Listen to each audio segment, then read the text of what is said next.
মায়েরা সব বোঝে। মা, আজকে টিফিন দিতে হবে না। কেন? আজকে আমি বন্ধুদের কাছ থেকে খেয়ে নেব। রোজ রোজ টিফিন নিয়ে যেতে ভালো লাগে না। ঠিক আছে। ওই, কি টিফিন এনেছিস? আমাকে একটু দে। আজকে আমি টিফিন আনিনি, তোদের কাছ থেকে খাবো তাই। ভাগ, তোকে কেন টিফিন দেবো? নিজে টিফিন নিয়ে আসেনি, আমার টিফিন খাবে।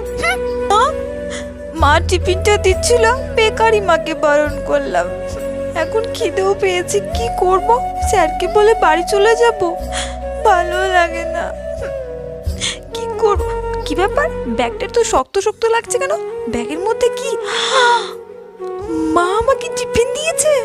যাক গে, বলুক গে তো, টিফিনটা রেখে দিই। পাগলি মেয়ে একটা। সত্যি মায়েরা সব বোঝে। থ্যাংক ইউ মা। ভিডিওটি ভালো লাগলে লাইক করে অবশ্যই সাবস্ক্রাইব করে দিও।